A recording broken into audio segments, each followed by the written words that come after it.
I have to admit, this was an interesting top 5 habits for me to do. Most of the ones I've done before was from players that I've already learned a bunch of songs and licks from. With Dave Gilmour, his playing with Pink Floyd is music I listened to a lot before I played guitar, and then not nearly as much after. So I spent a couple weeks learning a bunch of their songs and remembering how much I love this stuff. And the surprise was, my own playing is loaded with things I got from David Gilmour. It's kind of crazy, but I guess his playing helped shape the way I hear music in my head, and even though I hadn't learned a bunch of his songs when I was forming my style, I gravitated towards licks and progressions that were in my subconscious all along. All that said, let's talk about each of those 5 habits I listed in my homage song at the beginning. Okay, this first one is not so much a habit as I only heard the concept used in a couple Floyd songs, and the most obvious, of course, being the intro to Run Like Hell, but I just had to start my homage song off of this idea. It is too cool. Now, there's a couple things going on here. One is just the idea of replacing power chords with like quarter or eighth note muted single notes. So if maybe you had a power chord thing, you can instead take and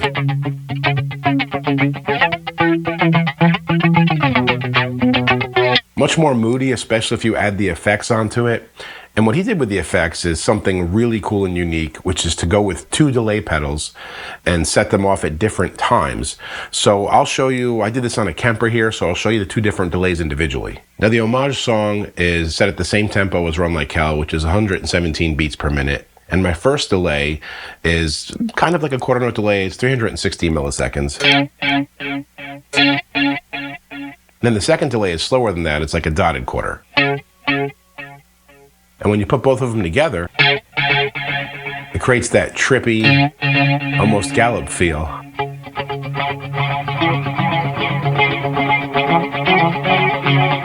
So like I do in all these top 5s, I like to take concepts and show you how you can use them in your own music and expound on them. And I think this is a really cool thing that he did, and it's obviously iconic.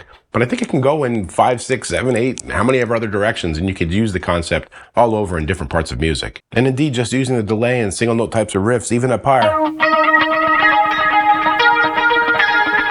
is something that he's definitely used in many more places, and other players like The Edge from U2 kind of ran with that idea as well. I wonder if he got it from David Gilmour.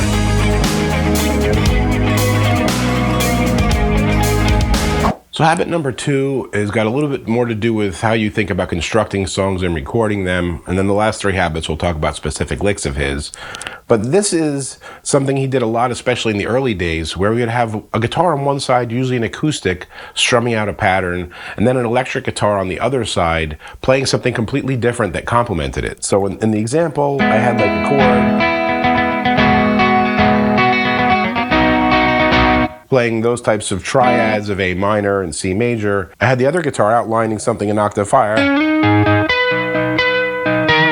And you put those together left and right, and there's this really cool stereo trippy interplay that happens. So when you're writing and making your own songs, think about ways that you can try that out. It might take you in directions you don't think of, especially in modern music where everything seems to be matched up left and right. Pink Floyd really played around with the stereo spectrum, and David Gilmour was a big part of that. And now before we move on to the lead guitar habits and licks, I just wanted to note that I'm playing this cool purple Enya guitar that actually has a built-in speaker. I don't know if you can see it there on the video, but I'm going to have a full review and demo of this guitar coming up in May next month.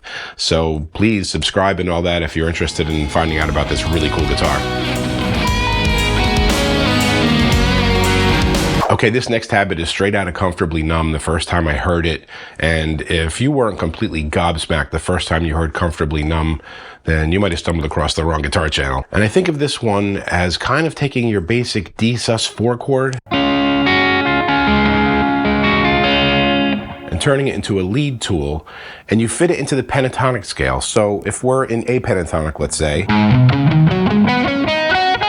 going to happen here off the last note that you play, and think of that note as what your pinky would be doing in the D sus4. So it's like, but turning it into a lead. And I do it with the bend, much like those half bends in Comfortably Numb that have so much feel. And then I go down and do the whole thing an octave lower. There's that same note again.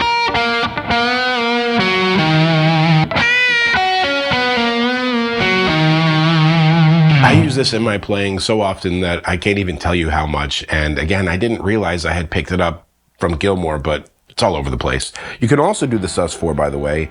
Like, let's say we take an A chord here, like an octave higher, like an A major. That's a sus4. You know, like the Eddie Van Halen.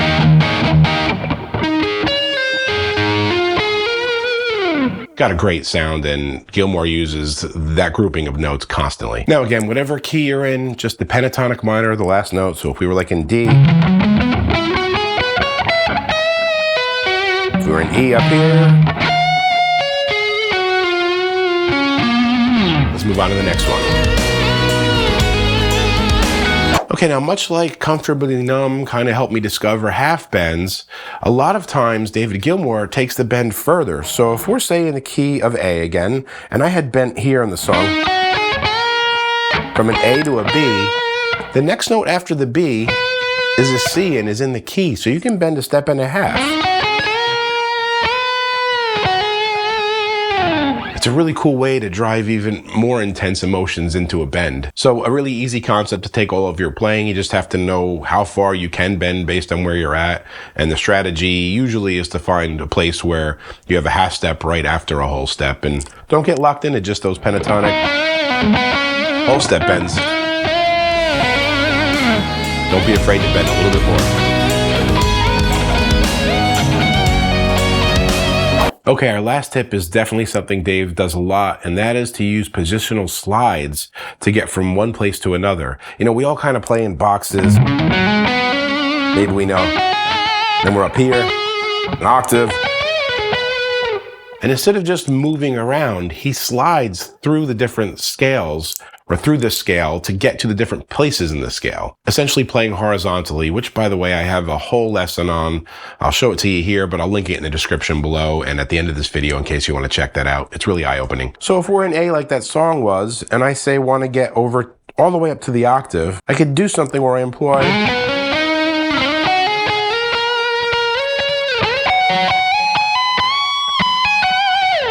instead of just jumping from one place to the other, I've connected it through a series of slides. Now, taking that a step further, which is again what these lessons are all about, I like to do slides and incorporate them into kind of a rhythmic pattern.